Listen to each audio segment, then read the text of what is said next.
dando uma boa tarde a todos e todas. Sob a proteção de Deus, declaro aberta a presente sessão.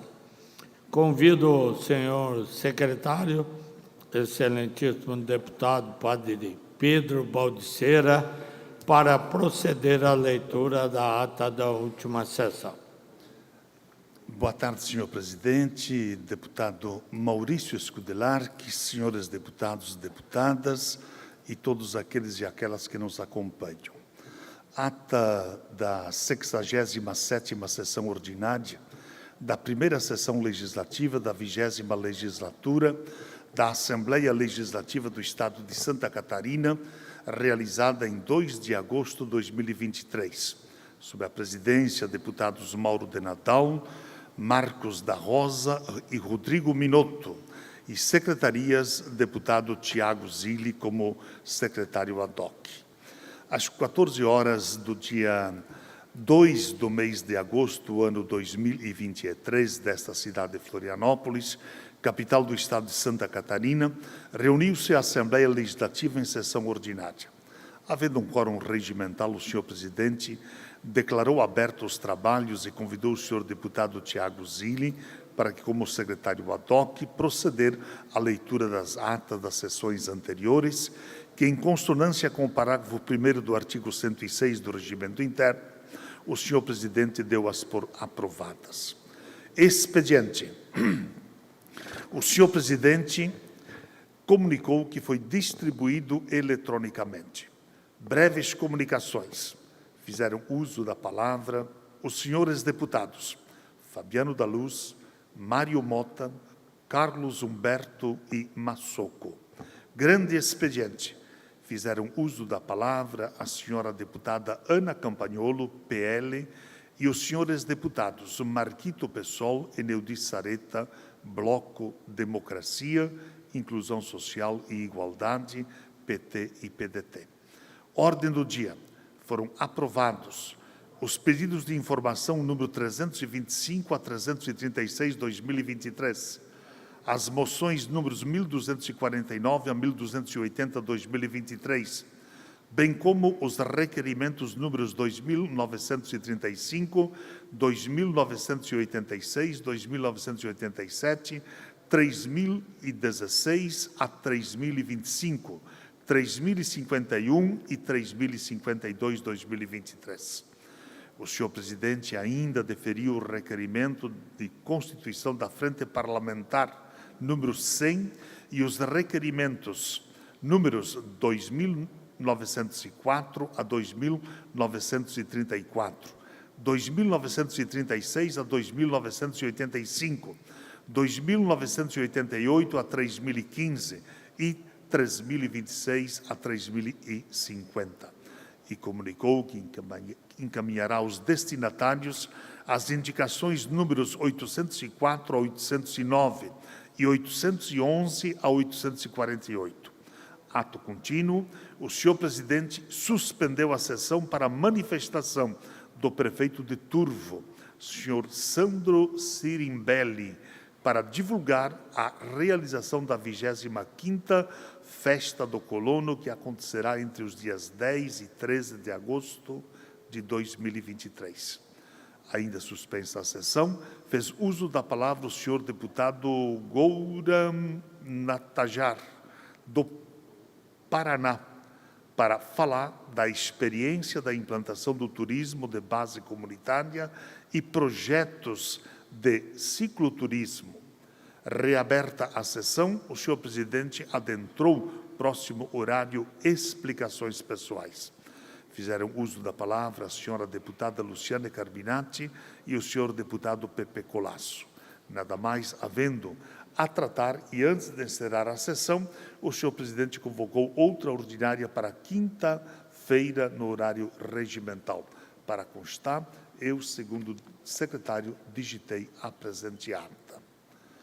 Ata da 68ª sessão ordinária da primeira sessão legislativa da 20ª legislatura da Assembleia Legislativa do Estado de Santa Catarina, realizada em 3 de agosto de 2023, sob a presidência do deputado Marcos da Rosa, às 9 horas do dia 2 do mês de agosto do ano 2023, nesta cidade de Florianópolis, capital do estado de Santa Catarina, reuniu-se a Assembleia Legislativa em sessão ordinária. Havendo um quórum regimental, o senhor presidente declarou abertos os trabalhos e comunicou que a ata da sessão anterior seria lida na sessão seguinte.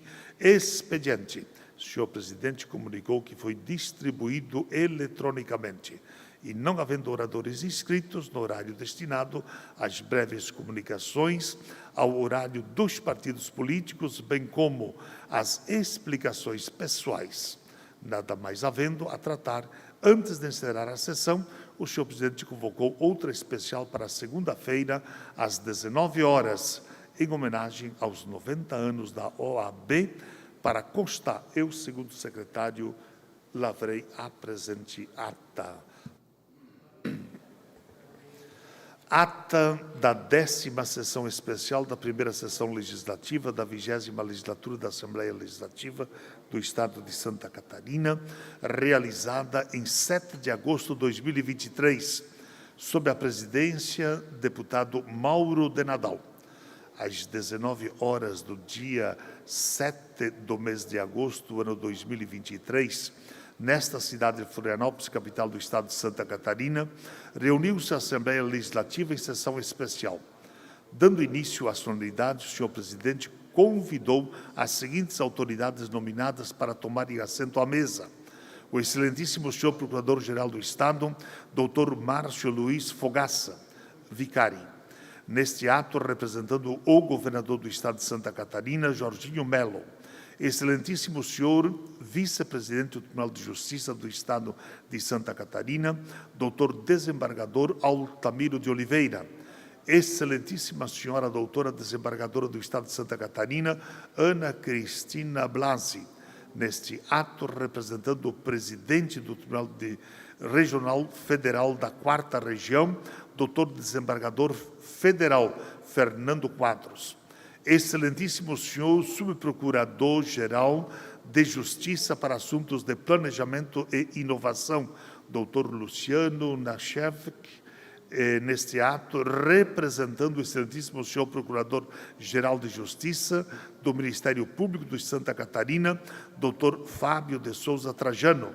Excelentíssimo senhor deputado estadual Ivan Nats, senhora presidente da Ordem dos Advogados do Brasil, Seção de Santa Catarina, doutora Cláudia da Silva Prudêncio, excelentíssimo senhor juiz do Pleno do Tribunal Regional Eleitoral de Santa Catarina, doutor Ítalo Augusto Mozimam.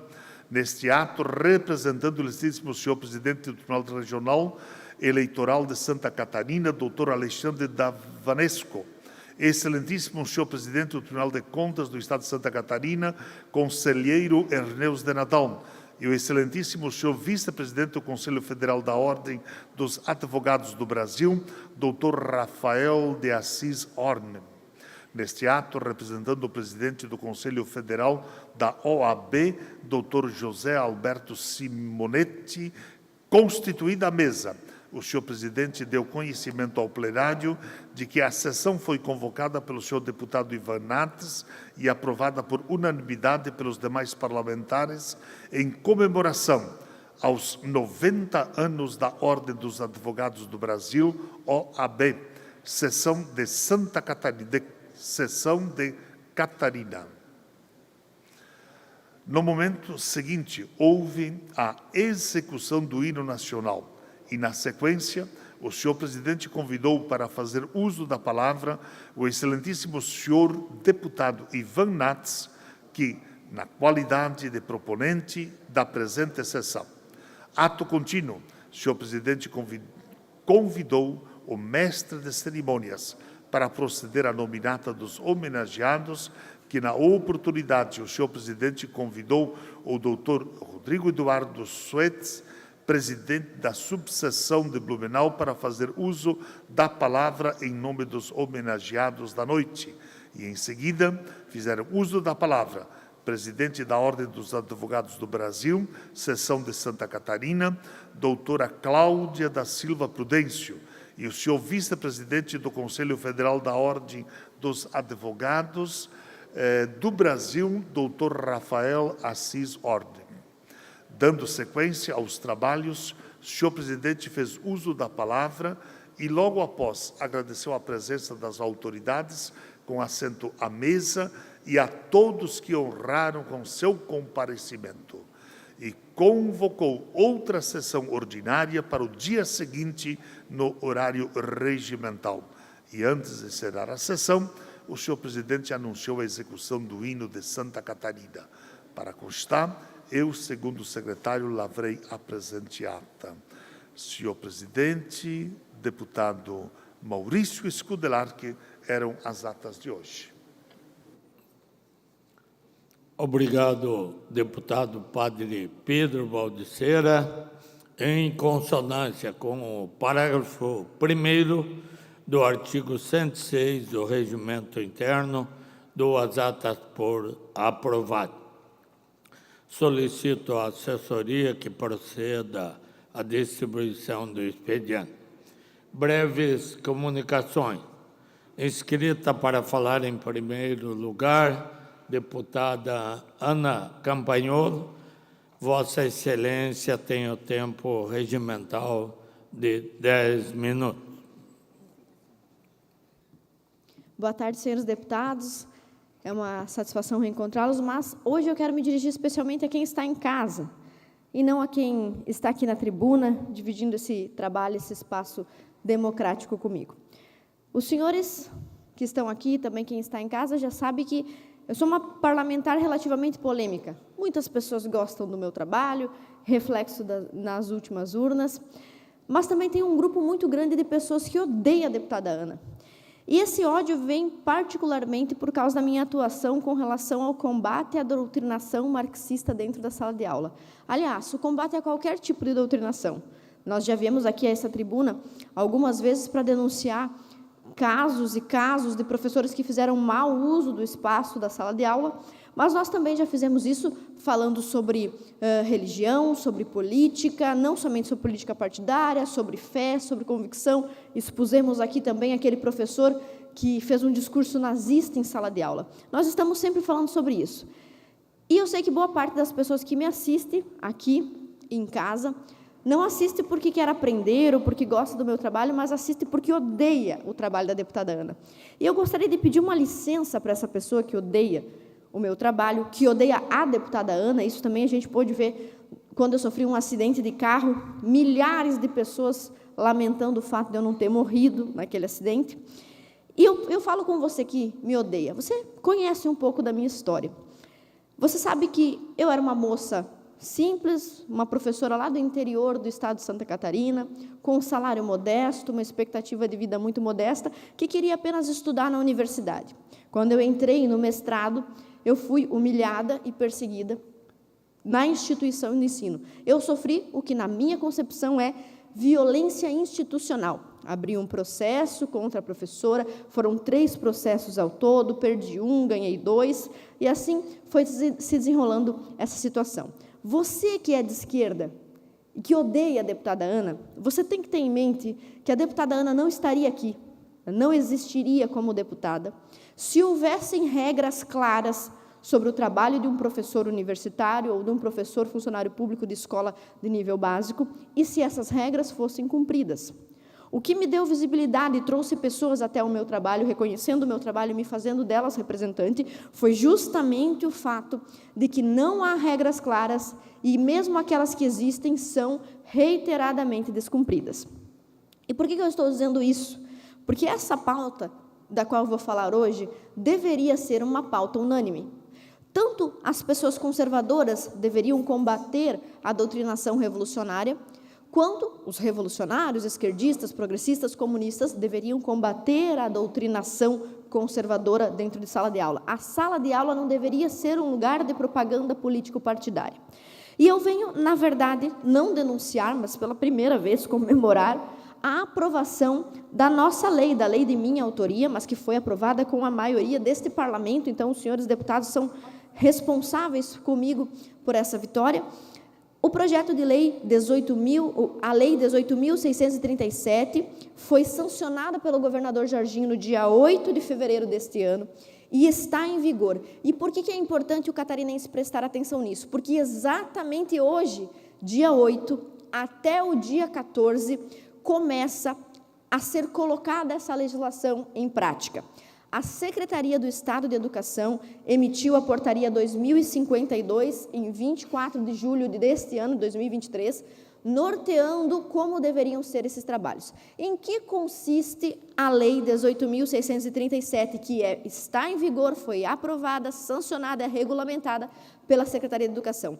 Durante esta semana, do dia 8 até o dia 13, você, pai, mãe, aluno, professor, educador, coordenador de escola, agente educacional, você precisa estar de olho no cumprimento dessa lei. A lei estabelece a Semana Escolar de Combate à Violência Institucional contra a Criança e o Adolescente nas escolas públicas do Estado de Santa Catarina. Ou seja, os diretores, coordenadores, os professores têm a obrigação, durante esta semana, de orientar os seus alunos sobre seus direitos. Quais são essas obrigações? Informar e orientar a todos sobre os limites éticos da profissão do professor. O professor é um funcionário público, como qualquer outro funcionário público, ele é um servidor público. A escola não existe para agradar o professor é que existe para trabalhar para as famílias, para os usuários do sistema educacional. Então, é preciso que as famílias e os alunos sejam informados sobre os limites éticos dessa atividade do professor. Ampliar também o conhecimento das crianças e dos adolescentes sobre o direito de liberdade de aprender um conteúdo politicamente neutro. É direito do seu filho que ele aprenda história, geografia, filosofia, sociologia de uma forma o mais neutra possível. Isso quer dizer, se eu vou explicar o lado A, eu vou explicar o lado B também. Quantas vertentes existem, quantas teorias existem sobre esse tema, o aluno tem liberdade de aprender sobre todas elas. Conscientizar os alunos também para reconhecerem que são vulneráveis e que devem denunciar os abusos. Informar os pais, os responsáveis da criança, sobre qualquer assunto que for ministrado em sala de aula, que possa ter um impacto na educação moral, e essa educação moral tem que ser primazia dos pais. É o pai, a mãe, o tutor, o responsável, aquele que cuida dessa criança em casa, que tem a primazia de determinar qual é o conteúdo moral da educação dessa criança. E, por último, nesta semana, os professores, diretores, coordenadores devem promover o acesso dos pais, das famílias, ao conteúdo ministrado nas escolas. E por que é tão importante esta Semana Escolar do Combate à Violência Institucional estar acontecendo? E por que é tão importante você, pai e mãe, fiscalizar a escola do seu filho se está cumprindo esse regulamento? Durante 4 anos eu subi a essa tribuna e trouxe muitos casos de todo tipo de doutrinação. Eu fiz uma breve coletânea de poucos segundos para mostrar apenas alguns desses casos, e eu gostaria que vocês assistissem comigo. Caçador, Palhoça, Indaial, Imbituba, várias cidades de Santa Catarina que foram alvo desta violência institucional.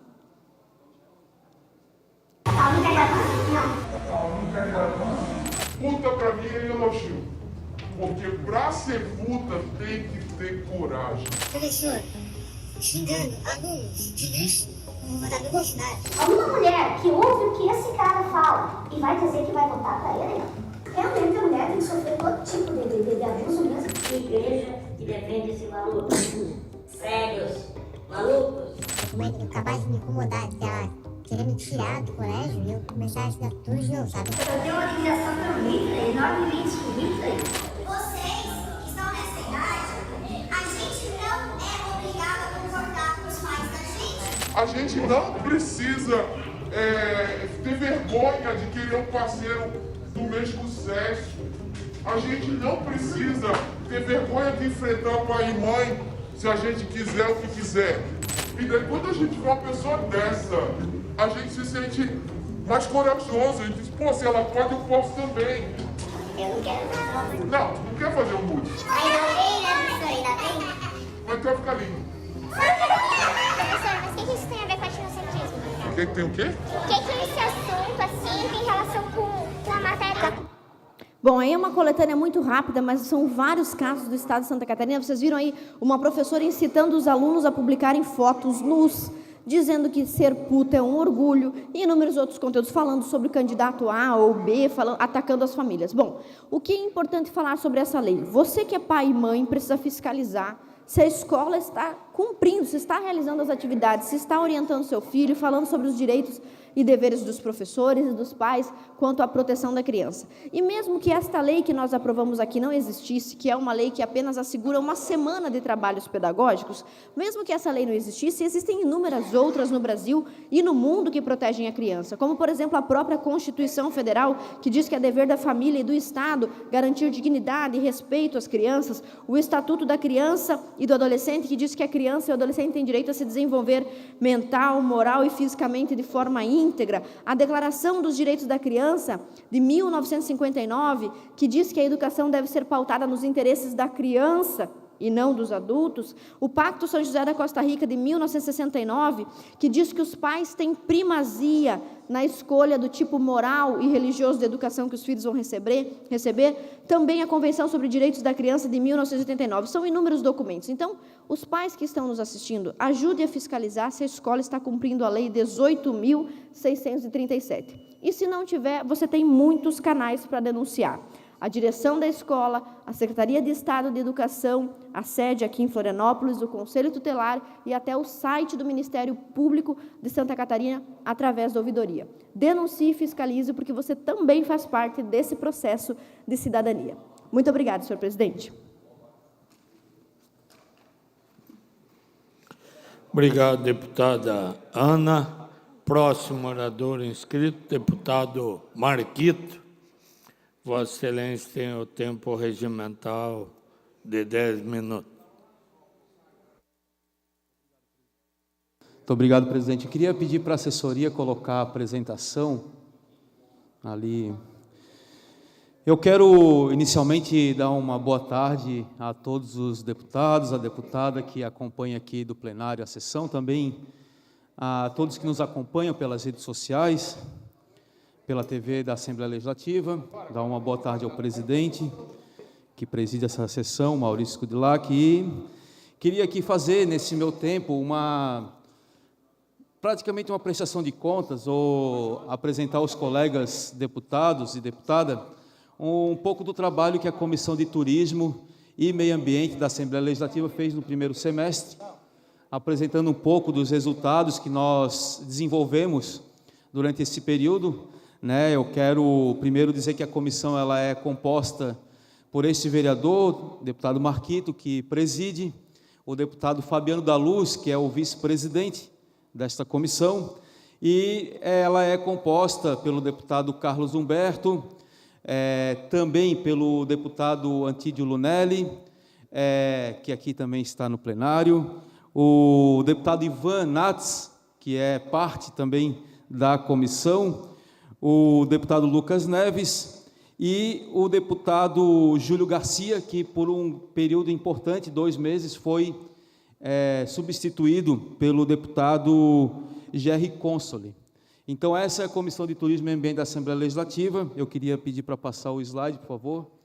Então, ela exerce um papel essencial nas discussões acerca da proteção do meio ambiente e da promoção do turismo catarinense, E a gente realizou 6 reuniões ordinárias durante o primeiro período e vou projetar aí o próximo ponto, A gente aprovou aí um conjunto de mais de 30 requerimentos na nossa comissão, Esses 30 requerimentos, eles são oriundos de 10 audiências públicas, aprovamos 10 audiências públicas, aprovamos 9 seminários pela Escola do Legislativo, 12 eventos diversos com reuniões, com a participação de autoridades, e também votamos 4 projetos de lei durante as reuniões ordinárias, extraordinárias, reuniões ampliadas e também audiências públicas da comissão. Próximo slide, por favor. Então, a gente teve uma reunião muito importante, que foi uma reunião ampliada para discutir a temática da barragem de São Roque, aqui na região da Serra Catarinense.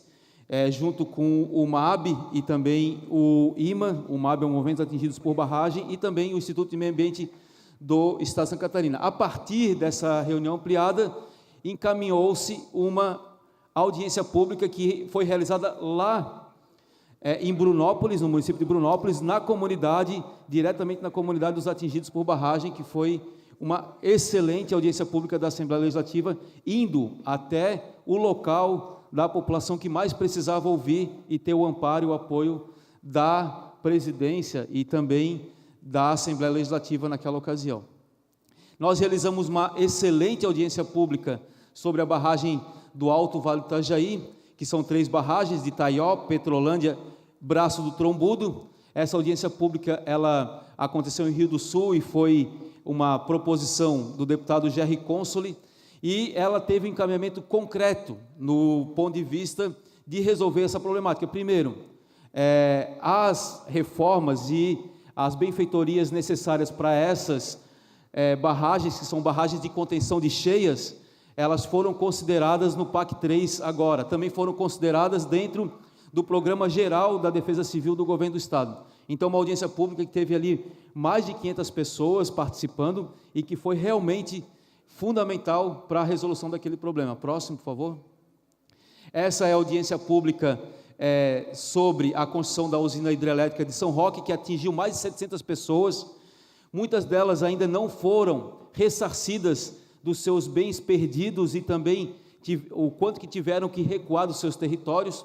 E a audiência, inclusive hoje à noite, teremos uma reunião sobre um item muito básico, que é uma balsa para transporte dos moradores da região que foram atingidos pelas cheias daquela barragem. Então, a Assembleia Legislativa fez um papel fundamental fazendo a reunião lá no próprio local. A próxima, por favor.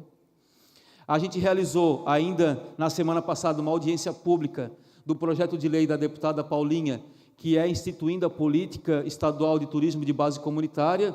Eu, como relator, fiz a proposição de realizar uma audiência pública para ouvir os diferentes setores. A gente teve aqui representantes da Embratur, também da Secretaria de Turismo do Estado de Santa Catarina, também entidades representativas, Instituto Federal, universidades, coletivos que atuam com turismo de base comunitária, e conseguimos, na audiência pública, angariar uma série de pontos de vista que vão agora embasar o nosso relatório final como relator da matéria na comissão. A próxima, por favor.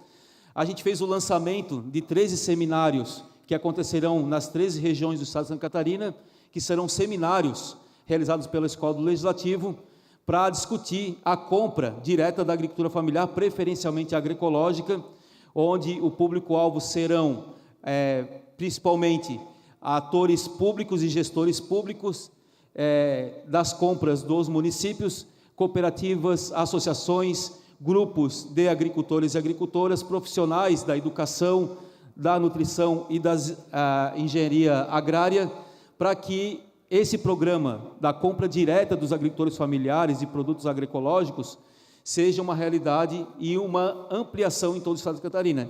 Para isso, fizemos um café agroecológico, justamente na semana do alimento orgânico, para sensibilização. E ouvi relatos muito interessantes aqui, deputado Mário Mota, de técnicos e até servidores da casa que nunca tinham comido um alimento agroecológico e depois do café começaram a ir em algumas feiras da cidade e adquirir produtos orgânicos agroecológicos, porque tiveram acesso a um café que a gente realizou aqui na casa. O próximo, por favor. A gente tem aí uma série de seminários para fomento do turismo em Santa Catarina, né?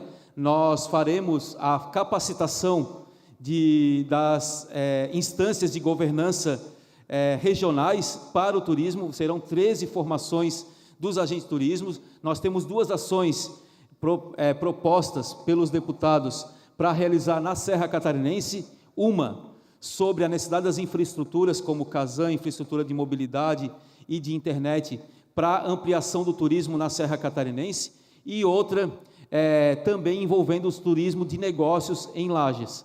Então, serão atividades que acontecerão logo já nesse mês e que estão previstas para acontecer na Comissão de Turismo e Ambiente, que foram aprovadas no semestre passado. A próxima, por favor.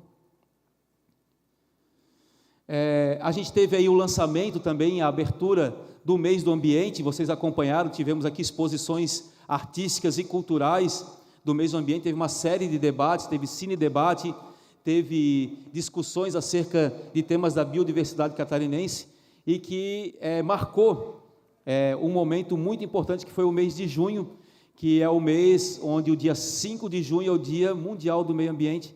Então, a gente conseguiu, muito atropelado também, porque a gente estava recém-chegando, mas conseguiu imprimir uma agenda durante o mês inteiro com atividades na casa e fora da casa, coordenadas pela Comissão de Turismo e Meio Ambiente da Assembleia Legislativa. Próximo, por favor. Estivemos participando também, enquanto comissão, das 2 etapas da The Ocean Race, que é a volta ao mundo com barcos à vela, e que tem uma das etapas, a única etapa na América do Sul, que acontece em Itajaí. Estivemos lá representando, discutimos a necessidade sobre um documento que faça a proteção dos oceanos no mundo inteiro, e depois participando e representando a Assembleia Legislativa e a Comissão da etapa de Gênova, na Itália, que é a etapa final, onde nós produzimos um documento que será apresentado na Assembleia Geral da ONU, que é a Carta Universal em Defesa dos Direitos dos Oceanos. Ela vai ser apresentada na Assembleia Geral da ONU e foi construída juntamente com a Assembleia Legislativa de Santa Catarina. A próxima, por favor. Aí nós apreciamos 4 projetos de lei, eu não vou me adentrar nesses 4 projetos de lei, vou pedir para passar para a próxima, e quero agradecer aqui ao tempo disponível para poder apresentar o que a Comissão de Turismo e Ambiente se dedicou durante esse primeiro semestre, e tem muito para acontecer no próximo, e agradecer a presença e a participação de todos os membros da comissão. Muito obrigado, senhor presidente. Obrigado, deputado Marquito. Pela ordem, senhor presidente. Pela ordem, deputado Volney Weber. Quero primeiramente lhe cumprimentá-lo, cumprimentar a todos os deputados aqui presentes nessa casa, mas quero deixar aqui registrada a presença do nosso prefeito municipal de São José Ibanez Lembeck, nosso presidente do Legislativo Municipal Alexandre Pereira, também o secretário de Administração Victor Varmlin, do município de São Lugero, que se fazem presente aqui neste momento, e deixar sempre aqui registrada a importância, do Legislativo Municipal e também do Executivo, fazendo presença nessa casa, trazendo as demandas e nos visitando, e que as portas aqui sempre permaneçam abertas. Então, meu muito obrigado. Obrigado pela presença e volte sempre. Obrigado, deputado Volney Weber. A casa estende as felicitações transmitidas por Vossa Excelência e sejam todos bem-vindos aí. Parabéns. Com a palavra, então, o próximo orador, deputado Sargento Lima. Vossa Excelência tem o tempo regimental. Muito boa tarde, presidente. Em nome de Vossa Excelência, cumprimento todos os deputados, cumprimento aqueles que nos acompanham pela TVAL e nos acompanham pelas nossas mídias sociais também. Senhores deputados, povo catarinense que nos assiste, a conta está chegando, não tardiamente, mais rápido do que se pensava. A conta está chegando. Lendo os jornais da semana passada, me deparei com mais uma promessa de campanha. Ideologia na saúde, hormônios para jovens trans, transição de gênero, legalização do aborto e da maconha. Ministério da Saúde divulga seus planos para o governo Lula. O plano foi divulgado recentemente e chama atenção pela linguagem utilizada, assemelhando-se a uma cartilha ideológica. O governo Lula definiu as prioridades para os próximos 4 anos.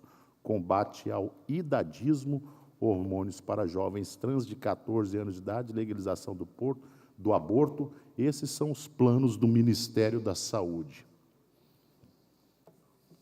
Esses são os planos do Ministério da Saúde para seus filhos, para seus netos, para seus sobrinhos, para seus enteados. Esses são os planos do Ministério da Saúde. Quando da vitória do Partido dos Trabalhadores, do PT, a gente recebeu vários vídeos via WhatsApp da comemoração dentro de presídios.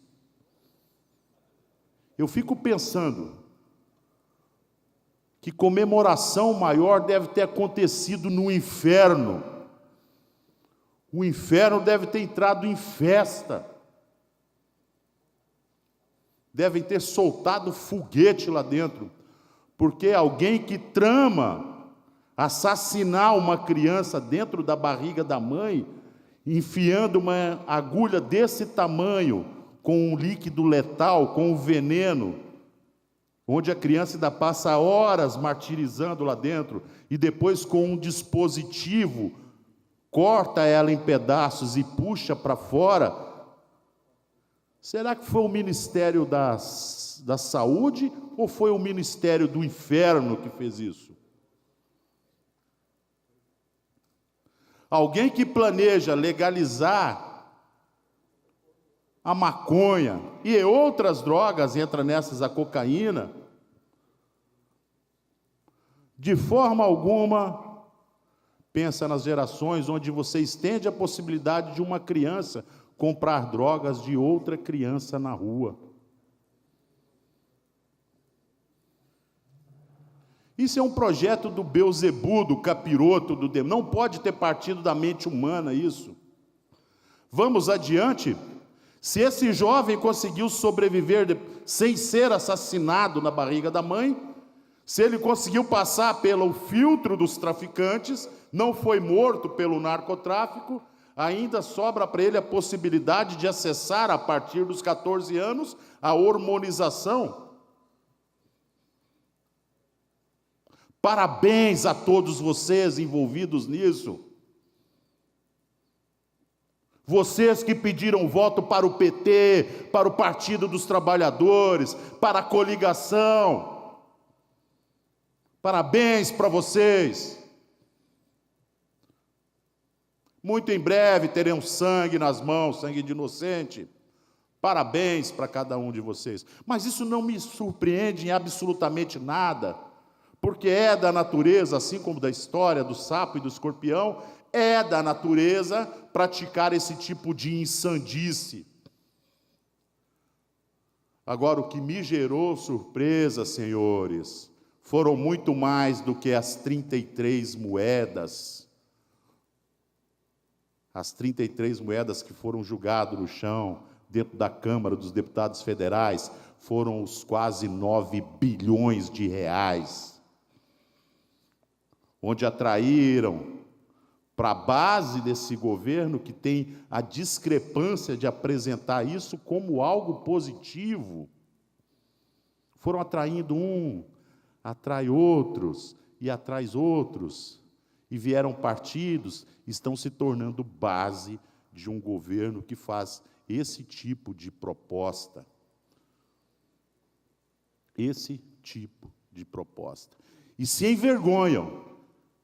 Querem assinar um contrato para dizer, nós votamos com vocês, mas não podemos dizer que somos base, porque em 26 nós usaremos novamente a direita para nos eleger. É, Centrão. 2026 vem a cavalo. Nós estaremos aqui com os nossos HDs abarrotados, vai ser difícil passar pelo nosso crivo. Cada voto que vocês dão em Brasília, nós estamos acompanhando no Brasil inteiro. E não adianta chegar aqui e dizer, olha, Santa Catarina é diferente. Não é, não. E explico por que não é. Tive a oportunidade aqui de apresentar algumas moções há meses atrás.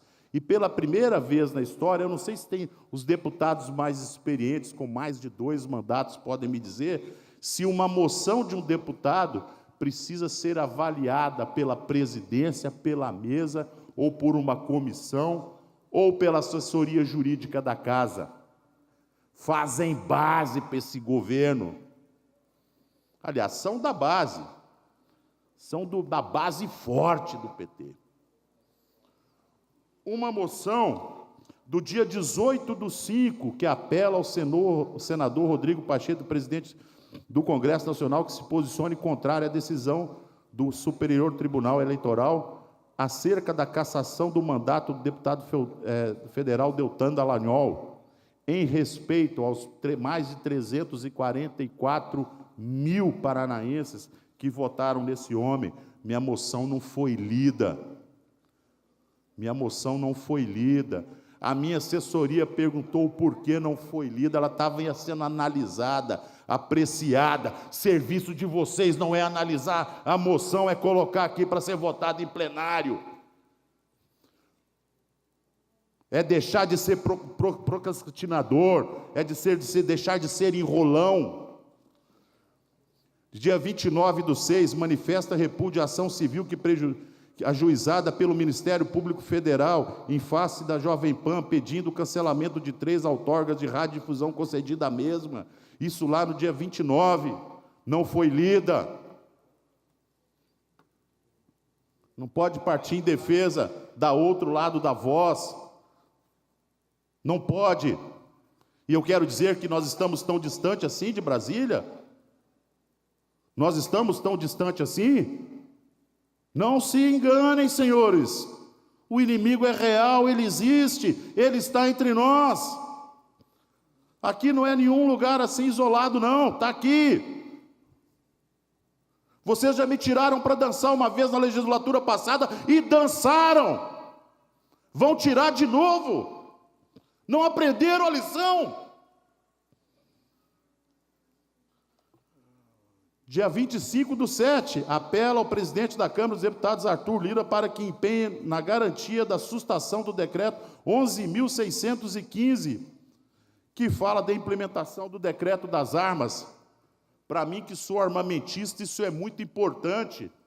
Armamentista de verdade, não é aquele armamentista do período pré-eleitoral. Porque antes da eleição é Deus, pátria e família. Isso não é osso para andar na boca de cachorro. Você conhece o cavalo em rodeio e conhece o homem na causa que ele abraça. Não me tirem para dançar de novo. Agora não precisa mais trazer para o plenário para aprovar, porque eu já li elas aqui e eu as dou por aprovada. Desnecessário agora eu gastar o tempo da minha assessoria perguntando o porquê que não vieram a plenário. Então, senhores, tenham a plena consciência. O inimigo, ele é real, ele existe, ele é ardiloso e ele veio para roubar, matar e destruir.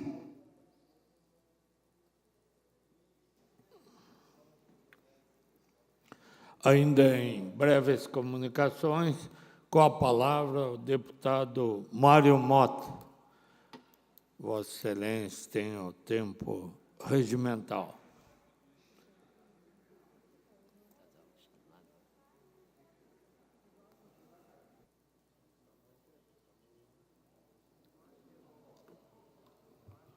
Senhor presidente, demais colegas presentes, senhoras e senhores presentes aqui no auditório do nosso plenário, a todos os telespectadores e ouvintes das emissoras e dos veículos da Assembleia Legislativa.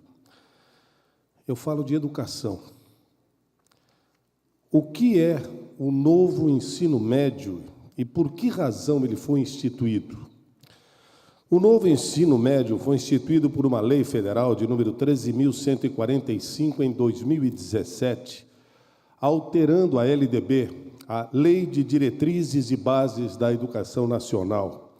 E a sua mudança estrutural ampliava o tempo mínimo do estudante na escola de 800 para 1.000 horas anuais até 2022, totalizando 3.000 horas nos 3 anos, e definia uma nova organização de currículo, tornando mais flexível esta organização curricular ao estudante.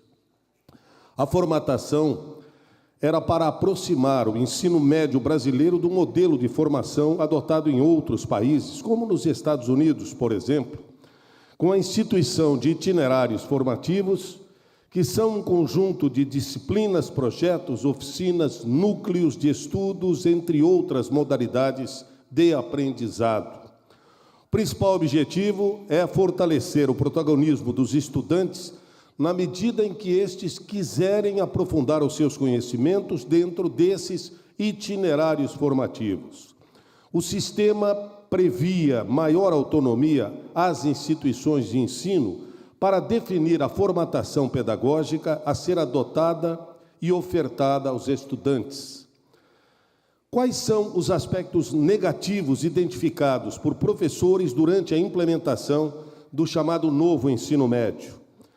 Como se observa numa pesquisa qualitativa que foi formulada pelo Observatório Movimento pela Base, conduzida por meio da técnica de grupo de discussão online, com professores das redes públicas estaduais de ensino, foram apontadas dificuldades de implementação do projeto, falta de uma padronização do modelo aplicado nas escolas e a ausência de incentivos para a capacitação de professores para lecionarem as novas disciplinas. No que tange ao aumento da carga horária, a pesquisa apontou que, ao ficar mais tempo na escola, o aluno acaba gerando resistência e evasão, sobretudo entre os que trabalham ou desenvolvem outras atividades no chamado contraturno escolar. O ideal seria permanecer o tempo todo, mas a evasão aumenta. Sobre a falta de padronização do modelo, vislumbrou-se que diferentes escolas, inclusive na mesma rede estadual, possuem diferença no número de aulas. Alguns estados com 7 aulas, outros com 6 aulas semanais, a partir do dia, por exemplo.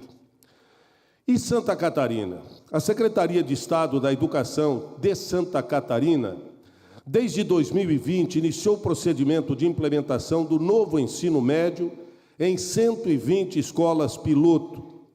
Essas escolas vêm desenvolvendo ações de flexibilização curricular, fornecendo importantes subsídios para a construção de uma proposta real do novo ensino médio na rede estadual de ensino. Dentre as ações de flexibilização realizadas nessas escolas pilotos, destaca-se o trabalho com o projeto de vida, a segunda língua estrangeira e os componentes curriculares efetivos. A mudança nas escolas piloto implicaram, entre outras ações, na elaboração de um portfólio contendo 25 componentes curriculares efetivos e eletivos, construídos colaborativamente com 363 profissionais da rede. Senhores, no dia 4 de abril deste ano, o governo federal anunciou a suspensão do cronograma nacional de implementação do novo ensino médio. O objetivo era a realização de uma consulta pública que teve início formal no dia 8 de março de 2023, para avaliação e reestruturação da política nacional de ensino médio. Com a suspensão veio à tona a discussão política quanto à eficiência, eficácia, a aplicabilidade prática e os problemas vislumbrados na fase de implementação.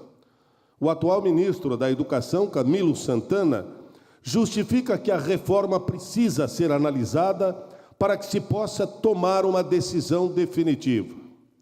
Ontem, dia 7 de agosto, o Ministério da Educação apresentou o primeiro relatório da consulta pública realizada e propôs mudanças no sistema, como o aumento da carga horária das disciplinas básicas obrigatórias, como português e matemática, que tinham sua carga horária diminuída na proposta inicial, em virtude da flexibilização do currículo para os itinerários formativos.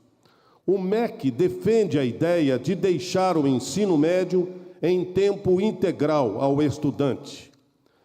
Essa consulta pública, que já conta com a contribuição de mais de 150 mil pessoas entre março e julho deste ano, indica uma grande preocupação com a evasão escolar no ensino médio, que tende a afetar principalmente alunos mais pobres e vulneráveis, e a resistência à ideia de implementação da modalidade de educação à distância para atendimento de necessidades específicas. Até o próximo dia 21 de agosto, as entidades do setor de educação e demais órgãos normativos poderão responder ao governo acerca dos resultados obtidos por meio desta consulta pública, a fim de compor o relatório final que será enviado ao Congresso Nacional. O que me causa espanto e preocupação é o fato de iniciarmos um novo ensino médio e só depois, bem depois, partirmos para uma consulta pública sobre as providências. Obrigado, amigos. Obrigado, deputado Mário Mota. Encerrado o horário das breves comunicações, nós passamos ao horário destinado aos partidos políticos. O primeiro horário de hoje pertence ao PL. Bloco Social Democrático, MDB, PSDB. Com a palavra, deputado Antídio Lunelli, nosso deputado de Jaraguá do Sul e Santa Catarina. Vossa Excelência tem o tempo de até 12 minutos.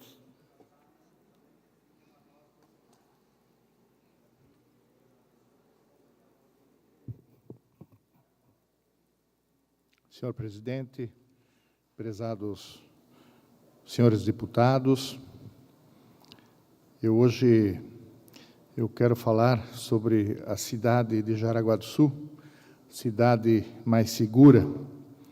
O meu cumprimento a todos os que nos acompanham, aqui também pelos canais da nossa Alesc. Nesta semana nós tivemos a divulgação de um levantamento que mostrou que Jaraguá do Sul foi considerada novamente a cidade mais segura do Brasil para se viver. Entre as 10 cidades melhores colocadas do país, temos também Brusque, na 6ª posição. O ranking traz ainda Santa Catarina como o estado mais seguro do país e Florianópolis como a capital com maior segurança. Jaraguá do Sul já havia conquistado o título de município mais seguro do Brasil em 2017.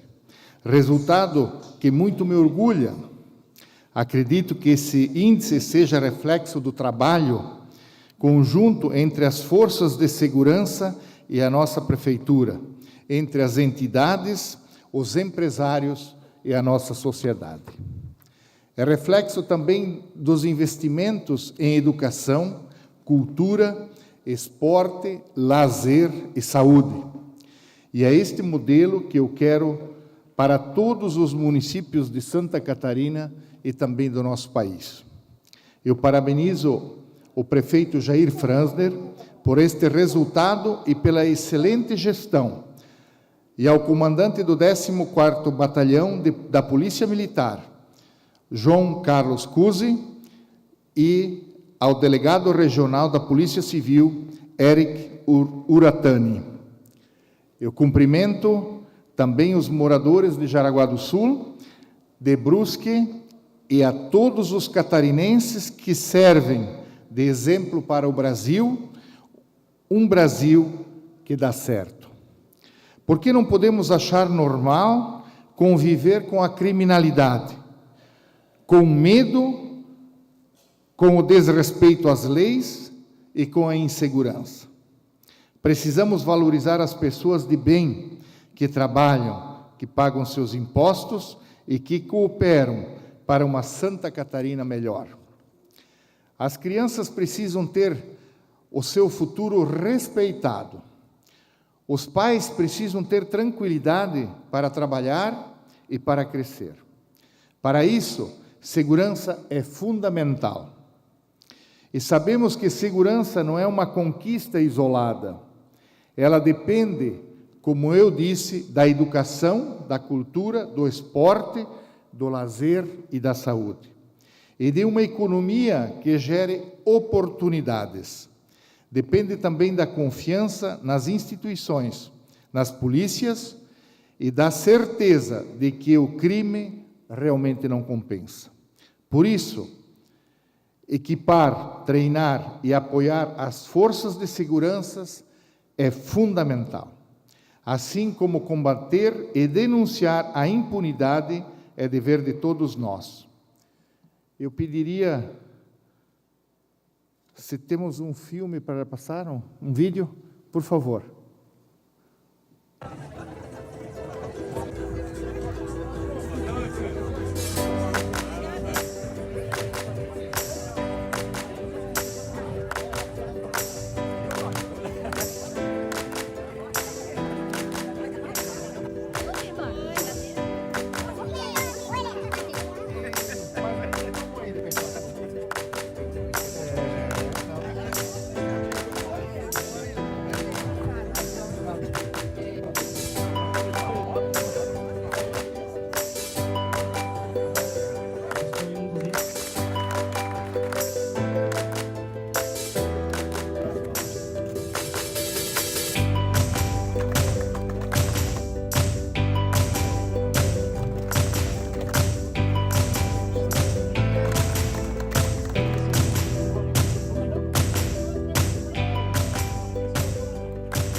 Eu tenho orgulho de ser político, orgulho de ser de uma família simples e humilde, orgulho de ter estudado nesta escolinha aqui.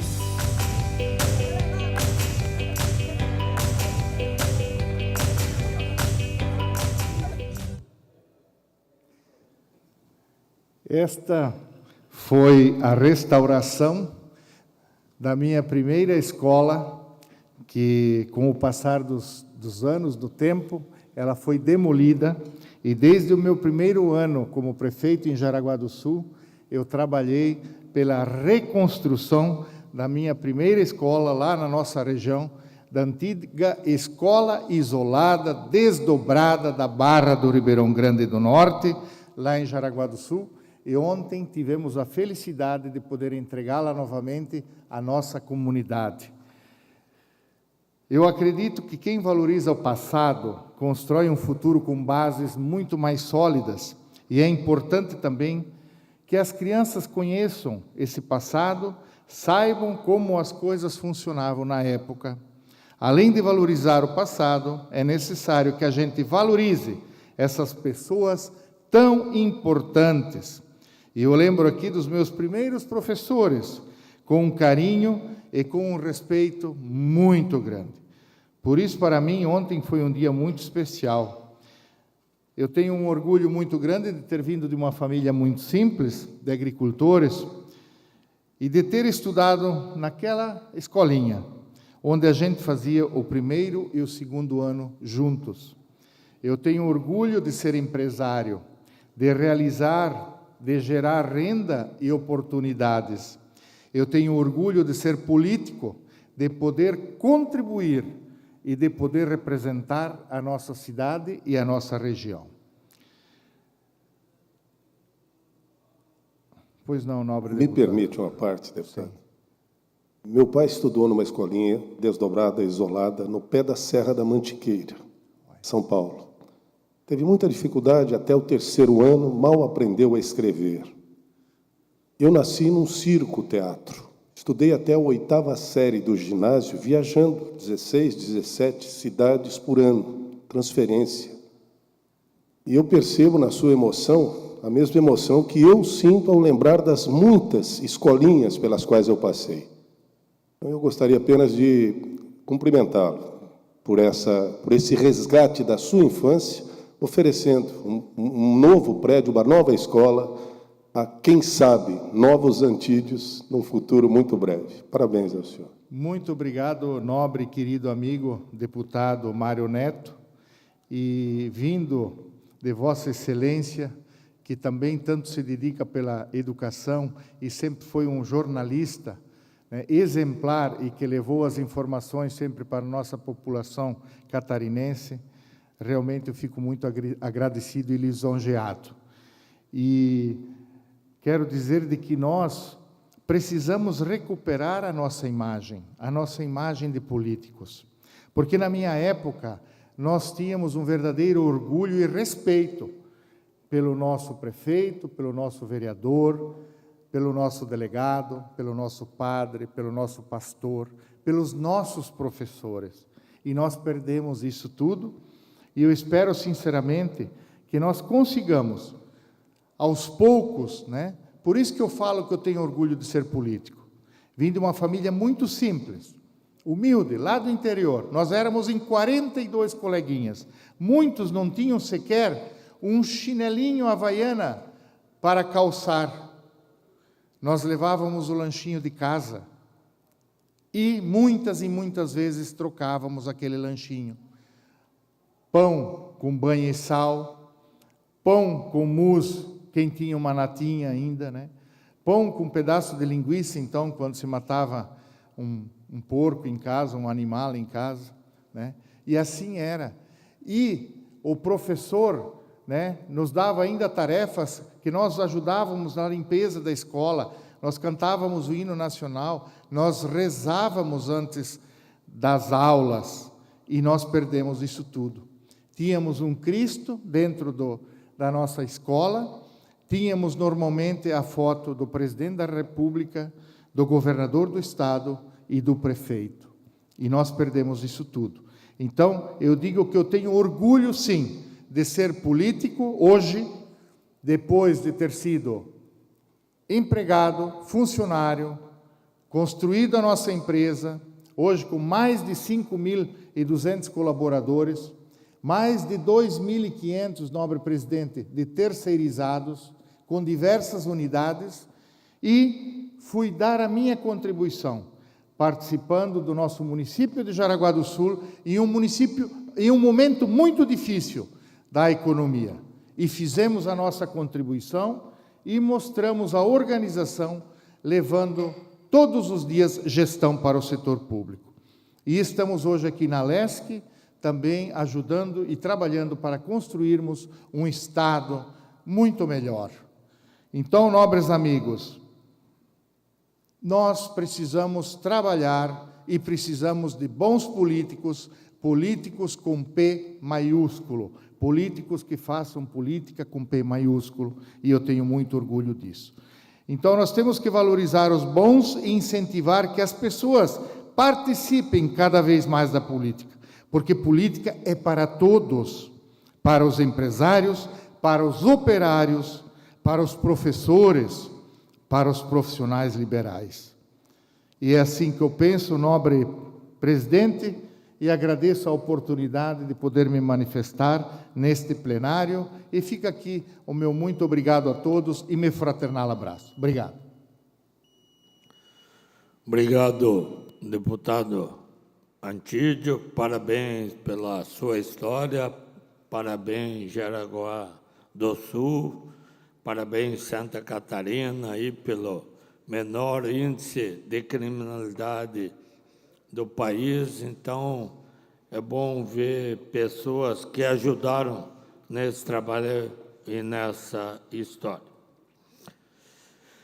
Próximo horário pertence ao bloco União, PSD, PTB.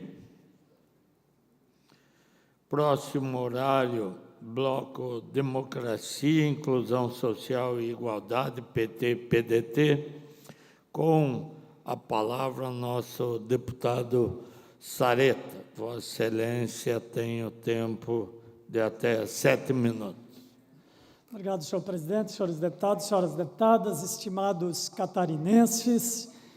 Esta é uma tribuna, né, um parlamento para se falar à vontade, e inclusive aqui vem muitos discursos de falas políticas, e fazem disputas políticas, e quem aqui foi eleito tem o direito de subir e fazer, inclusive, a sua disputa política nessa tribuna, como nós vimos, inclusive, hoje mesmo, uma fala nesse sentido, quando se refere a uma resolução do Conselho Nacional de Saúde, colocando como se fosse uma resolução do PT ou do governo Lula e etc., e eu entendo que isso é apenas uma disputa política. E por que uma disputa política, deputado Mário Mota?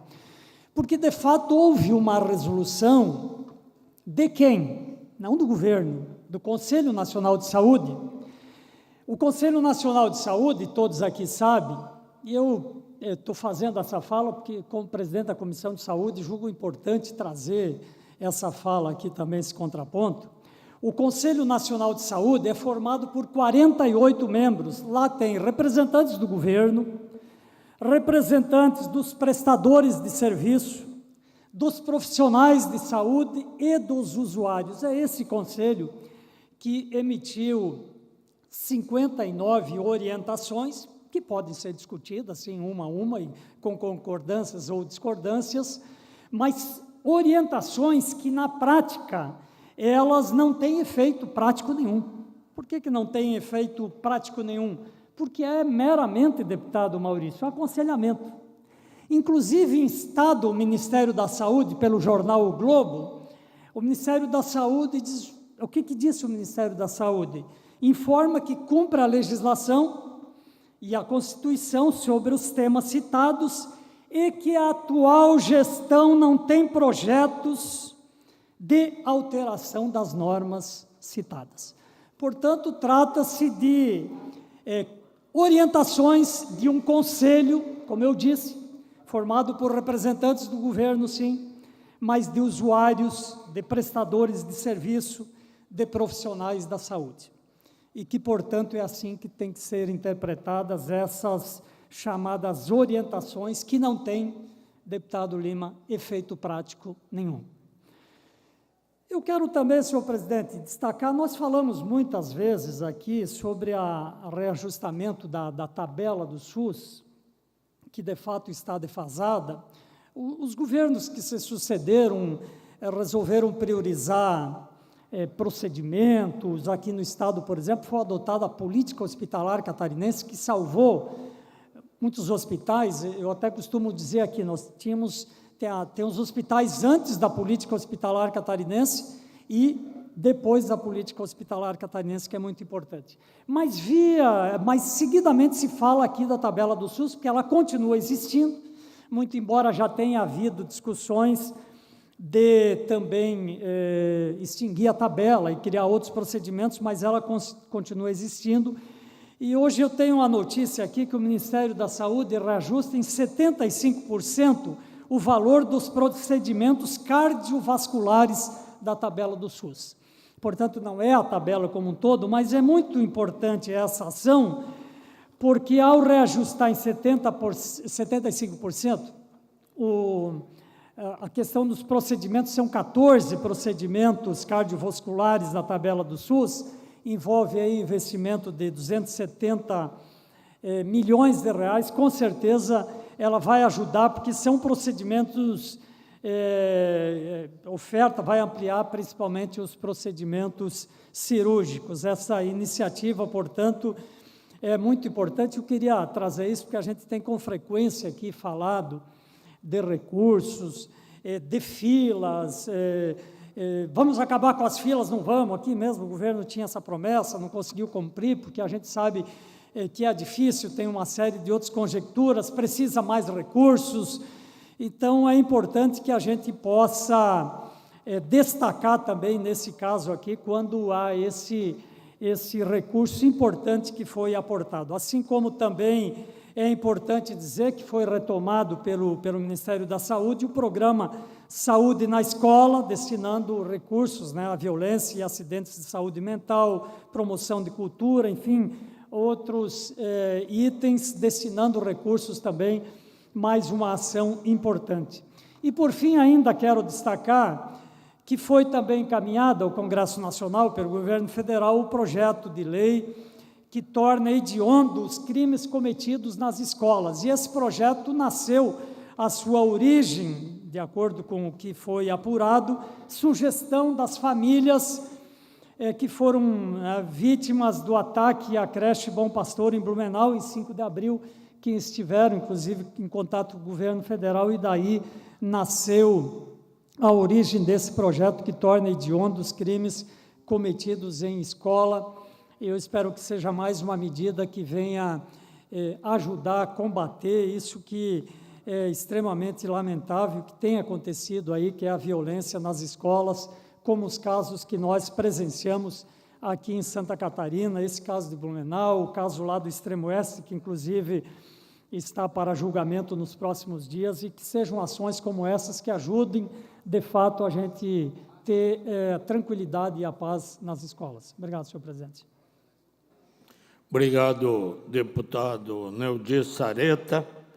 Aproveito para saudar o Alexandre, presidente da Associação Estadual dos Policiais Penais, e o Ferdinando, um policial penal catarinense, ex-presidente da Associação Catarinense e hoje presidente da Associação Nacional dos Policiais Penais.